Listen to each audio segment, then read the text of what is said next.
En la tesis de inversión de hoy vamos a estar viendo una empresa del sector del lujo que es muy conocida tanto por accionistas e inversores como por consumidores. Y es que esta empresa no es ni más ni menos que Louis Vuitton.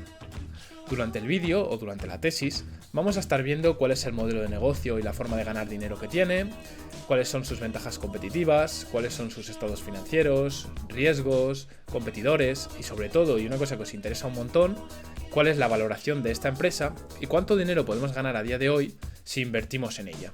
Bien, lo primero que vamos a ver es el modelo de negocio, ya que cuando analizamos una empresa hay que entender bien cómo gana dinero. De primeras, sabemos que Louis Vuitton está formado por 75 marcas o mini empresas que forman parte de la matriz Louis Vuitton. Estas marcas son todas las que aparecen en este recuadro de color azul y todas ellas se engloban en 6 sectores principales. A su vez, todas ellas tienen unas mismas filosofías que vienen impuestas por la matriz, como no, y esta filosofía es básicamente la de ser creativos e innovadores, la de buscar la excelencia en todo el proceso, es decir, desde que se empieza a fabricar un producto hasta que sale el cliente con la bolsa por la puerta con él, pues que todo sea perfecto y elegante, que es lo que se espera de un sector así. También se fomenta y se busca mucho un espíritu emprendedor y también, sobre todo, y cómo no, marcar la diferencia, que justamente marcar esta diferencia es lo que hace que una empresa sea o no del sector del lujo. Pues bien, estas 75 marcas que conforman Louis Vuitton se engloban en 6 sectores. Estos sectores son el del vino y las bebidas en general, el de la moda, que es el más conocido y como veremos el que aporta pues más beneficios a la empresa o más ventas. Luego tenemos el de los perfumes y los cosméticos, relojes y joyería. Luego tenemos otros tipos de elementos como bolígrafos, decoraciones del hogar, etcétera, que no estaría englobado en ninguno de estos. Y ya, si no forma parte de ninguno de los 5 sectores anteriores, pues sería otras actividades o otros sectores que también dan ingresos a la empresa. Bien, vamos a ver ahora el modelo de negocio, que es muy interesante, el de Louis Vuitton, ya que al estar formado por tantas marcas, lo que hace es beneficiarse de ser un grupo muy grande y a su vez beneficiarse también de las ventajas que tienen las pequeñas marcas. ¿Cómo hace esto? Pues hace que cada una de las marcas trabaje de forma independiente, con sus objetivos, sus productos, etcétera, como si fuese una empresa independiente. Y eso lo que hace es que la gente trabaje en lo que realmente se le da bien, que estén motivados, que tengan objetivos que cumplir en su propia empresa y por tanto que haya un crecimiento orgánico. Y luego por otro lado, en lo que son costes de transporte, de conseguir materiales, de clientela, etcétera, entra en grupo la matriz, ya que obviamente todo esto lo pueden llegar a compartir. Eso amplía los márgenes y por tanto los beneficios que consigue la empresa son más grandes. Por aquí tienes una diapositiva que resume algunas estadísticas o algunos datos de la empresa que considero muy interesantes. Para que te hagas una idea de qué clase de empresas Louis Vuitton, pues tiene casi 200.000 empleados, es decir, una empresa bastante grande. Los beneficios anuales son de 80 billions, que también pues es una señora capitalización, como ya veremos. Y luego en cuanto a regiones, remarcar que Asia supone un 30% del total de las ventas. Es por eso que siempre que hay problemas o mejoras en los países asiáticos, pues las cotizaciones varían mucho en las empresas de lujo en general y en la de Louis Vuitton, como no. Y luego lo que te comentaba antes de que el fashion, la moda, es decir, los bolsos y toda la ropa, que es lo que más conocemos de Louis Vuitton, pues supone casi la mitad del total de las ventas. Por último, para acabar con el tema del modelo de negocio, vamos a ver cuál es el crecimiento que se espera en el sector del lujo. Y es que en el tema moda se espera un crecimiento aproximado de un 5% y lo que son relojes y joyería en general se espera un 6%. Esto es en el sector. Louis Vuitton en el sector es de las empresas que está en el top. Eso quiere decir que si el sector crece un 6%, pues Louis Vuitton normalmente suele crecer por encima. Y por tanto, cuando yo he hecho el análisis que veremos a continuación, pues este crecimiento lo he considerado un poco más elevado, ya que es una empresa mucho más grande, hace las cosas mejor que la mayoría y tiene varias ventajas que otros competidores no tienen y por tanto pues las sitúa arriba del todo de este top o de este sector. Un punto a remarcar y que veremos también es el tema de las ventas que ha habido después del COVID. Lo que ha ocurrido básicamente es que durante el COVID la gente estaba encerrada en sus casas y por tanto el dinero no lo podían gastar. El dinero quedaba ahorrado y luego cuando nos han desconfinado y ya podíamos salir a las calles, la gente se ha visto que tenía en su cuenta dinero ahorrado que nunca había tenido. Y por tanto con ese dinero que nunca habían tenido querían comprarse algunos productos que nunca habían podido tener, porque justamente nunca habían podido tener esos ahorros. Y eso lo que hizo es que la venta de productos de Louis Vuitton se viese disparada. Y por tanto las ventas que hubieron después de la pandemia no fueron reales. Es por eso que ahora parece que ha habido un decrecimiento de las ventas, es decir, que no crecen a los ritmos en los que crecieron hace 2 años, pero obviamente eso es totalmente normal, no es que esté pasando nada malo en el negocio, es simplemente que se está ya normalizando las ventas del post-COVID. Y eso pues en los estados financieros veremos que se ve de forma muy clara. Bien, la directiva que hay detrás de la empresa siempre tiene que estar alineada, o al menos eso es lo que buscamos, ya que si el CEO está alineado y le interesa que la empresa vaya bien, pues va a trabajar para que todo ello ocurra.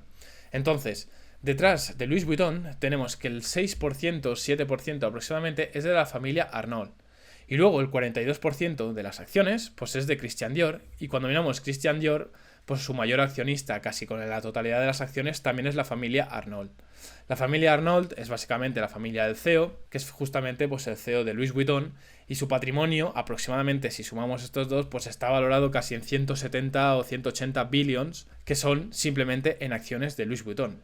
Por tanto, cuando tiene tal patrimonio en la empresa, obviamente está alineado con los accionistas. En referencia a las ventajas competitivas, Louis Vuitton, como buena empresa del sector del lujo, pues presenta resiliencia delante de las crisis, es decir, que no suele bajar demasiado el rendimiento que tiene en épocas de crisis. Tiene la ventaja de marca, eso quiere decir que la gente pues conoce la marca, los productos, y eso obviamente pues presenta un beneficio y una ventaja frente a marcas blancas. Luego encontramos la ventaja de escala, que es lo que te comentaba antes, que una empresa cuanto más grande es, más sinergias hay, más se puede ayudar entre todos las mini empresas o todos los sectores que forman la cadena, y por tanto eso quiere decir que los gastos se ven reducidos, los márgenes aumentan y los beneficios también. Y por último, la fijación de precios, el pricing power, que esto no significa otra cosa que ellos pueden subir el precio de sus productos y las ventas no se ven afectadas, que eso justamente es lo que han hecho después del COVID.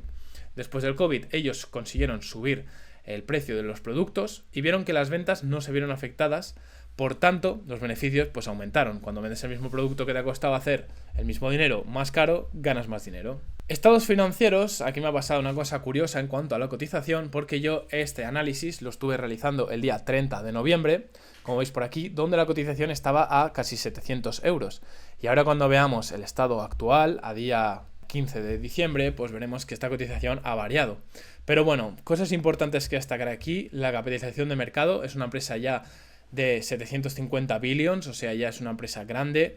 La deuda que tiene es una vez EBITDA, o sea, la deuda que ha tenido siempre y está totalmente normalizada. Y lo que os comentaba de los márgenes, que son obviamente muy buenos, de 26, el ROE de 29 y un ROIC de 21, que son datos muy buenos, pero que caben de esperar en sectores del lujo, donde los márgenes suelen ser más amplios que en un sector retail normal y corriente. Métricas destacadas, pues las ventas, obviamente, que suelen crecer de media un 11% anual, más o menos, o eso han venido haciendo los últimos años. Aquí lo que os comentaba del COVID, nos encerraron, obviamente al encerrarnos disminuyeron las ventas, y luego al abrir otra vez, al quitar este confinamiento, pues claro, el crecimiento de ventas fue de un 44%, que esto obviamente no es normal, y por eso los años siguientes el crecimiento se ha ido ya normalizando más. Lo mismo ha pasado con el EBITDA. Y lo que nos interesa, que son los beneficios por acción, este earning per share, que al final es lo que retribuye el beneficio al accionista, pues ha ido creciendo de forma anual a una media de un 20%, lo cual está genial, y ha crecido más que las ventas, que eso siempre es un punto muy positivo. Cuando pasamos a ver la valoración, yo simplemente he completado el Excel que uso para valorarlo, completando pues todos los datos de la empresa, etcétera. Luego una pequeña predicción de la deuda que creo que va a tener, que simplemente he mantenido el mismo ratio deuda neta EBITDA que ha tenido en los últimos años, pues lo he ido estirando a años futuros. Y simplemente aquí ya debo situar la cotización, que ahora mismo si la venimos a mirar está en 746 euros, claro, ha variado bastante desde el día que yo la analicé, y por tanto los retornos pues van a ser bastante más bajos.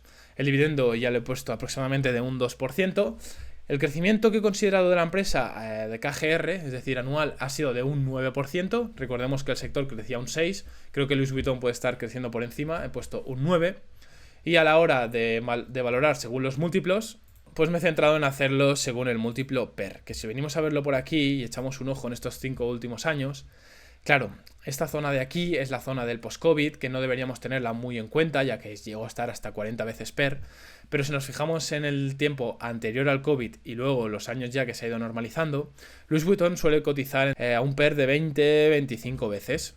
Entonces, para hacer la valoración aproximadamente, yo he intentado poner un 22-23.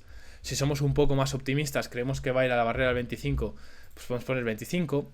y vemos que al final el retorno que cabe de esperar de esta inversión es de un dígito alto, es decir, un 7, un 8, un 9% de cara tanto a 3 como a 5 años. Cuando yo analicé esta empresa, que lo hice cuando estaba a unos 702, se me iba ya a un doble dígito, y aquí no estoy teniendo en cuenta tampoco que pueda aumentar un pelín el dividendo con el paso de los años, etcétera. Pero bueno, me pareció una inversión más interesante. A día de hoy, a 746, contando que el PER medio puede estar a 22, creo que esta revalorización es un poco pobre. Entonces, por eso pienso que a día de hoy no es una inversión interesante, al menos para mí. Esto ya obviamente es a nivel personal y por tanto yo ahora no voy a invertir. Y creo que Louis Vuitton empezaría a estar una inversión interesante por debajo de estos 700 euros. Es decir, cuando ya la revalorización pueda ser de un 6, un 7, si expandimos un poco el múltiplo de un 10%, pues ya sería una inversión un pelín más interesante. Además, pienso que al ser un sector del lujo, etcétera, pues la volatilidad no suele ser tan elevada, no suelen haber grandes caídas y por tanto, pues aunque no sea una revalorización muy alta, pienso que sí que es una revalorización bastante segura y bueno, eso al final una cosa compensa a la otra. Para ir finalizando ya esta tesis y que no se haga muy larga, quiero hablaros un poquito de los riesgos y de los competidores. A nivel de riesgo, pues como opera en otros países, como por ejemplo en los países asiáticos, el tipo de cambio de moneda puede afectar.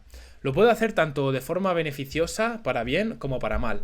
Pero bueno, como estamos considerando riesgos, pues contamos que lo puede hacer para mal y por tanto pues afectar a ese porcentaje de ventas o de crecimiento simplemente por el cambio de moneda. Luego también tenemos de factor negativo la dependencia con China. Al final depender de un único país, de un único emplazamiento geográfico, lo que hace es que si ese emplazamiento geográfico pasa por una crisis o por una mala época, pues obviamente tus ventas van a caer y eso obviamente pues no interesa. Siempre intentamos diversificar lo máximo y bueno, eso es algo inevitable pero que está ahí. Y ya por último, el deterioro de los márgenes. ¿Esto qué quiere decir? Que por ejemplo, si los márgenes que tienen ahora respecto del COVID, que han aumentado aproximadamente a un 26, un 27%, se deteriorasen, es decir, ya no se siguiesen expandiendo o dejasen de haber tantas ventas a los precios que tienen ahora y tuviesen que bajar los precios, pues obviamente eso afectaría directamente a las ventas de la empresa y por tanto a los beneficios y a la revalorización para los accionistas. Por último ya hablaros un poco de competidores, porque también es un sector muy interesante y hay empresas muy interesantes como vais a ver. Algunos de estos competidores pues son Kering, Richemont, Chanel, pero básicamente lo que hay más interesante es esta tabla que os he puesto aquí. La he extraído del Substract de inversión fundamental, que también tenía una tesis de Louis Vuitton muy interesante. Lo único que estaba un pelín desfasada, creo que era el año 2020-2022.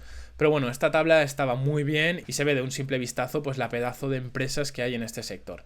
Por ejemplo, en el crecimiento de ingresos vemos que Louis Vuitton está en el top, junto con Hermes. Luego, entre el crecimiento de los earnings per share, del beneficio por acción, también está bastante bien posicionada. Estée Lauder también pues está súper bien. Hermes también está súper bien. En general, todas las empresas tienen súper buenos márgenes, súper buenos crecimientos. Niveles de deuda también, muy buenos niveles de deuda, todas en general. Cuota de mercado, esto sí es un dato interesante, donde Louis Vuitton arrasa, es en la cuota de mercado, es debido a su tamaño, su escala. El 25% de las ventas pues son únicamente de esta empresa y eso pues al final la hace muy dominante en el sector. Y aquí un poco las valoraciones que se encontraban pues en la época que se hizo este recorte. Louis Vuitton pues obviamente está a 21 a 29 veces, en la valoración pues lo hemos hecho a 22, 25 veces para saber qué beneficio obteníamos. Pero por ejemplo luego está Hermes, que es una empresa increíble, con unos datos inmejorables, pero claro, también sus valoraciones, por ejemplo a múltiplo PER, son estratosféricas por las nubes porque son un empresón, la gente lo sabe y por tanto pues se compra cara. Y bueno, básicamente esta ha sido mi tesis sobre Louis Vuitton, una tesis por encima, no quería explayarme mucho, pero para hacerse una primera idea creo que es muy interesante. Y recordaros que si queréis que haga alguna tesis de cualquier otra empresa o lo que sea, me lo podéis dejar en los comentarios y yo encantado lo haré.